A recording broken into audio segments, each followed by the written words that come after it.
bonjour, vous allez bien? Je fais un petit sondage, vous avez 2 minutes? C'est très rapide, c'est simplement pour savoir un peu les croyances des gens. Parce que vous savez que un jour ou l'autre, vous et moi, on va mourir. Ouais, et alors et après, qu'est-ce que vous croyez, vous? Là, je fais comme les gilets jaunes. Alors, dites-moi. Parce que moi aussi, je suis gilet jaune, attention. Hein. Moi, je soutiens à 100%. Hein. Moi aussi. Alors qu'est-ce qui va se passer, à votre avis, une fois qu'on est mort? Ce qui fait, on retourne de là où on vient. La poussière? Notre corps revient à la poussière? Non, puis après on revient encore une fois. Ah d'accord, vous croyez donc en réincarnation et ces trucs-là et ces choses. Je crois que ça c'est le bouddhiste, non? C'est un truc comme ça qui croit en ça. Oui, mais bon. Mais toutes les religions ont combattu ça, mais c'est toujours au départ de toutes les religions, c'est ça. D'accord. Je pense. D'accord. Hein? Ok, très bien. Votre prénom c'est? Juste le prénom. Hein. Moi je m'appelle Ludovic. Ah, Ludovic, eh ben, c'est un joli prénom qu'on n'entend pas beaucoup ça. Ludovic. Ok, alors je vais vous dire, en fait...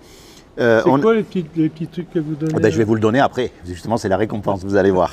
Vous voyez, une fois qu'on est mort, c'est très simple. Ah oui. On va être, comment on dit, jugé par une loi qui s'appelle les 10 commandements. Vous connaissez les 10 commandements? Oui, mais je ne m'en rappelle plus. Alors je vais vous dire... J'ai 70 ans, j'ai plus beaucoup de mémoire. 70 ans vous avez? Oui. Non, sérieux? Ouais. Ben, vous paraissez pas en tout cas. Hein. J'ai pas tout à fait, mais presque. Eh ben... En 5 mois... Eh ben, dites-moi, vous êtes bien conservé en tout cas. Vous avez l'air de... Le visage, c'est impressionnant. Ouais. Ouais, j'ai beaucoup fréquenté le bouddhisme.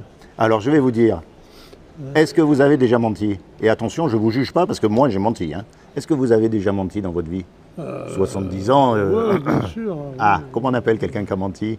Un menteur. Très bien. Est-ce que vous avez déjà pris quelque chose qui ne vous appartient pas? Certainement. Comme tout le monde. Ça, c'est la question qui tue tous les hommes. Est-ce que vous avez déjà regardé une femme dans la rue pour la convoiter? À moins que vous soyez homosexuel, mais bon.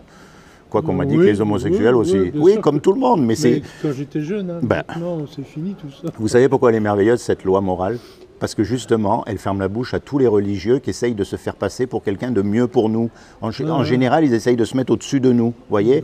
Mais quand on les confronte à la loi morale des 10 commandements, de la loi morale de Dieu, il n'y en a pas un qui peut dire qu'il n'a jamais menti, qu'il n'a jamais volé, qu'il n'a jamais regardé une femme. C'est dans notre nature. D'accord? Donc quand on meurt, on va être jugé par rapport à cette loi-là. Et si on est jugé par rapport à cette loi-là, on sera donc déclaré coupable. C'est logique, puisqu'on a cassé la loi. Et si on est coupable... Oui, mais dans la vie, on ne fait pas que des erreurs, hein, on fait des bonnes choses aussi. Eh bien, vous savez, imaginez tous les deux, par exemple, on fait des tas de bonnes choses. On donne à manger aux pauvres, on aide notre voisinage. Et puis un jour, on va voler une voiture. On se fait attraper, on passe devant le juge. Et le juge, on va lui dire, ah oui, mais monsieur le juge, vous savez, j'ai fait des tas de bonnes choses. Qu'est-ce qu'il va nous dire? Il va dire, oui, c'est bien, mais aujourd'hui, vous êtes là pour la voiture que vous avez volée. Ah ouais. Et donc, quand on sera confronté justement à cette loi et qu'on sera déclaré coupable, eh bien, on sera condamné à aller en enfer, et ça, on ne veut pas y aller. Ouais. Vous voyez? Maintenant, je vais vous dire une chose. Vous êtes créateur? Il y a quelque chose que vous aimez faire particulièrement? Non. Non, mais en tout cas, j'ai toujours été nul dans ce niveau-là. Dites pas ça quand même, nul. J'ai toujours été... C'est pas votre truc. Un fonctionnaire, et puis j'ai jamais bougé de ma chaise ni de mon petite fonction. D'accord. Eh bien, voyez, un créateur, en général, il aime sa création. Il aime ce qu'il fait. Un musicien, il aime sa musique. Un cuisinier, il aime sa cuisine. Eh bien, Dieu, il nous aime puisque c'est lui qui nous a fait. Et comme il nous aime, il ne veut pas qu'on aille en enfer, lui. Donc, il a fait quelque chose pour que, malgré qu'on soit coupable, on puisse éviter d'aller en enfer. Est-ce que vous savez ce qu'il a fait? Il a envoyé son fils. Exactement. Il est descendu lui-même sur terre, il a pris une forme humaine qui est Jésus, et il est mort à votre place et à ma place sur la croix. Et il a dit, quiconque croit que Jésus c'est le Fils de Dieu et qu'il est ressuscité des morts, il aura la vie éternelle à mes côtés. Mais ça ne suffit pas ça, parce que les démons aussi y croient. Il y a écrit, les démons croient et ils tremblent. La clé là-dedans, si vous voulez, et maintenant vous arrivez à un âge où il va falloir commencer à y penser sérieusement, c'est ce qu'on appelle la repentance. Et la repentance, ça veut dire se tourner vers Dieu. Commencez à lui parler avec ce que vous avez dans le cœur. Vos questions, vos doutes, dites-lui que vous n'y croyez pas. Parlez-lui honnêtement. Commencez à avoir une communion avec lui. Voyez? Parce que s'il y a une chose qu'on ne peut pas louper, c'est bien la mort. Il y a les gens, ils jouent au loto, alors qu'il y a une chance sur, combien? 10 millions de gagnés. Imaginez qu'il y ait une chance sur 10 millions que ce soit vrai ce que je vous ai dit. Vous avez une Bible à la maison? dois en avoir une. Je sais pas. Oui, je dois en avoir un, c'est même une bleue. Eh bien,